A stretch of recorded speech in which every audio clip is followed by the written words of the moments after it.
자, 다음에는 이제 아까 보던 사조, 시대사조 및 육아비판, 그 부분 한번 보도록 하겠습니다. 춘추 전국시대라는 것은 이제 굉장히 혼란의 대명사로 이야기를 보통 합니다. 주나라의 예법과 제도는 붕괴되고, 그러니까 천자 밑에 이제 여러 제후국들이 이렇게 나뉘어져 있고, 서로 천자를 중심으로 해가지고 제후들 간에 이제 오손도손 이렇게 살아가는 모습이 이제 주나라의 이상적인 그런 그 정치 형태였죠. 제후들 간에 오손도손 살아간다? 원래 제후라는 것은 그 왕실에 가까운 인척들을 제후로 봉하게 되어 있어요. 그러니까 처음에 이제 그 제후를 봉하는 것이 두 종류가 있는데, 하나는 동성제후고 또 하나는 이성제후라고 그래요. 동성제후는 뭐냐면 왕실과 같은 성을 쓰는 제후가 있고 왕실과 다른 성을 쓰는 제후가 있습니다. 왕실과 같은 성을 쓰는 사람은 이제 그 뭐라고 할까, 천자 황제 자리를 계승할 사람은 계승을 하지만 그 밑에 이제 서자들이 있을 것 아닙니까? 여러 그 뭐 지손들도 있고, 그 사람들을 각각의 지방에 제후로 봉해주는 거죠. 그 지역의 왕노릇을 하라고 봉해주는 거죠. 그걸 동성제후라고 그래요. 이성제후는 뭐냐면 성을 달리하는 제후입니다. 성을 달리하는 사람을 제후로 봉해주려면 그 사람은 엄청난 큰 공을 세워야 돼요. 개국공신. 정말 그 나라를 건국한 건국주와 서로 목숨을 주고받을 정도로 가까운 그 공신들을 제후로 봉해주죠. 그런데 이성제후들은 오래 못 가요. 오래 못 가요. 그건 당대의 일이지. 그 건국주와 그 전쟁터를 누비던 그 장군의 일은 당대의 일이지, 바로 그 다음 세대, 한 세대만 딱 접어들면 얘기가 달라지죠. 그건 아까도 말씀드렸던 삼국지에 보면 삼하중달과 조조의 관계는 정말 물과 물고기의 관계였는데, 그 아들에 오면 벌써 얘기가 달라지거든요. 그래서 쿠데타가 일어나거든요. 엄청난 비극이 벌어지죠. 삼하중달이 만약에 우리나라를 그렇게 빼앗지 않았더라면 하는 생각을, 저는 사실은 이제 이 왕피를 전공했던 사람이기 때문에 가끔가다 혼자 해봐요. 훨씬 더 학문과 예술이 발전하고 중국 문화가 더 융성해졌을 텐데, 그 한나라의 문화가 굉장히 융성하거든요. 제가 볼 때는 중국 역대 중에서 가장 세련된 문화를 자랑하는 것이 한나라라고 저는 생각해요. 중국 사람들은 이제 한나라 때하고 청나라 문화를 드는데, 제가 볼 때는 한나라가 훨씬 더 세련됐어요. 청나라는 그냥 먹고 들어간 점이 있고, 그건 시대가 뭐 한나라로부터 한 뭐 2000년 가까이 지나간 후니까 당연히 청나라는 더 세련된 문화를 가질 수밖에 없죠. 한나라가 훨씬 제가 볼 때는 정말 문화적으로는 정말 융성하죠. 그런데 끝에 가가지고 한나라 왕실이 그 외척과 환관의 발호로 이제 무너지죠. 그 환관의 이야기는 중국 무협지에 보면 많이 나오죠. 환관. 무협 영화에 나와요. 무협지에는 잘 안 나오고. 그 환관들이 그 아주 그 정권을 좌지우지하는 그런 이제 모습들을 연출한. 사실은 조조의 아버지도 환관이었어요. 근데 환관이 어떻게 아들을 두느냐라고 생각할지 모르지만 양아들을 뒀죠. 조조를, 양아들. 그래서 그 조조의 아버지는 그 한나라 조정에서 굉장한 그 파워를 행사하던 그 환관의 우두머리였어요. 그래서 조조가 한나라 때 이제 말기에 대장군이 돼요. 그래서 쿠데타를 꿈꾸죠. 하여튼 뭐 그건 그 문제인데, 이 동성제후와 이성제후가 이제 처음에는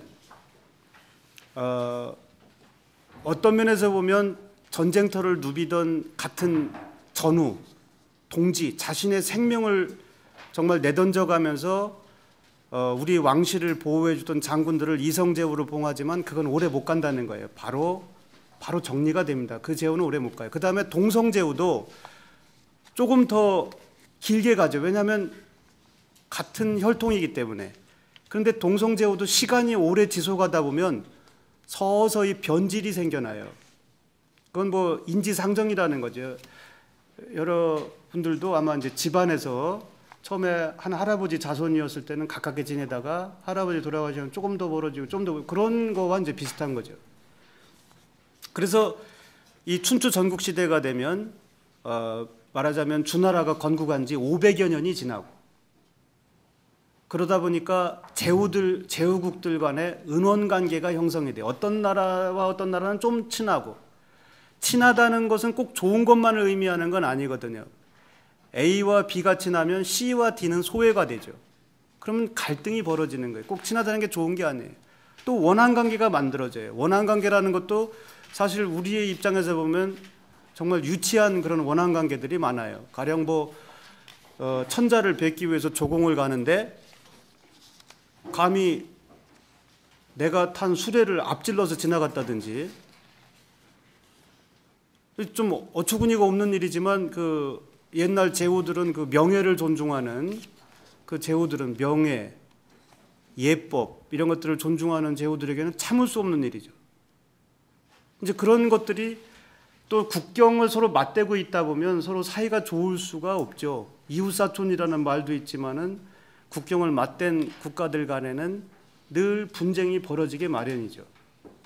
좋은 일도 있지만 좋은 일보다는 굳은 일이 더 사람들에게 심각한 영향을 남기거든요. 그리고 서로 그건 해결되지 않고 끊임없이 재생산이 되는 그런 원한 관계들이 발생하는 거죠. 그래서 500여 년이 지나면서부터는 이제 서서히 붕괴의 조짐들이 나타나게 된 거죠. 그게 이제 춘추 시대의 시작입니다. 그래서 당시의 정치인들과 지식인들은 이 난세를 바로잡을 수 있는 방안을 모색했는데 그 결과가 바로 온갖 꽃이 만발하듯 백화제방, 또 백가쟁명, 모든 사상가들은 다투어 자신의 사상을 진술하라는 거죠. 이게 이제 모택동의 그 저기에서도 문화대혁명 때도 이 구호가 등장을 했던, 또 공자타도, 거기에 비해서 본다면 공자타도를 주장했지만은 도가에 대해서는 굉장히 우호적이었어요. 그것은 중국 사람들의 뿌리 깊은 도가적 사유 방식을 역시 저는 보여주는 하나의 예라고 생각을 합니다. 자, 거기 그 인용문이 하나 있습니다. 천지는 어질지 않으니 만물을 풀이나 개처럼 삼고 성인은 어질지 않으니 백성을 풀이나 개로 삼는다.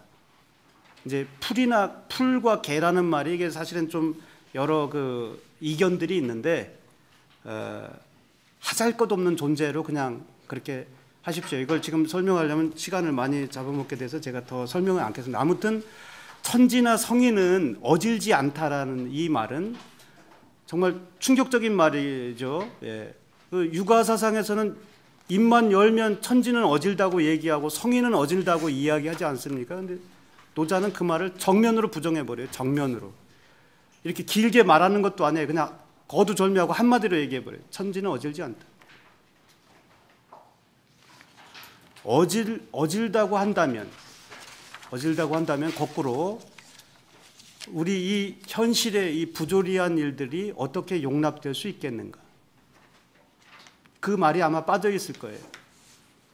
성인이 어질다고 한다면 어떻게 같은 혈통을 가진 제후들끼리 저렇게 피비린내 나는 전쟁을 벌일 수 있단 말인가? 어떻게 저런 일들을 용서할 수 있단 말인가? 어질다고 할 수가 없다라는 거예요. 어질다고 할 수가 없어요. 아마 이 말이 더 훨씬 많은 사람들의 공감을 샀을 거예요. 천지가 어질다라는 그런 구호보다 천지는 어질지 않아 라는 말이 훨씬 더 공감을 샀을 거예요. 이것은 이제 육아에 대한 비판, 그리고 그 당시의 위정자들에 대한 허위의식을 비판하는 거죠. 그렇게 나쁜 짓은 골라서 하면서 말로는 뭐 왕도 정치를 행하느니, 뭐 인의를 행하느니, 하늘을 대신해서 도를 행하느니 이런 말 하지 말라. 차라리 조용히 있는 것이 낫겠다. 그런 말 하지 마. 그런 거짓말 이제 그만해. 노자의 준엄한 꾸짖음이라고 할 수 있어요. 천지는 어질지 않아. 성인도 어질지 않아. 네. 그럼 너무 그 어떻게 보면 좀 불경스러운 또 굉장히 위험한 그런 발언을 하고 있는 걸 볼 수가 있습니다.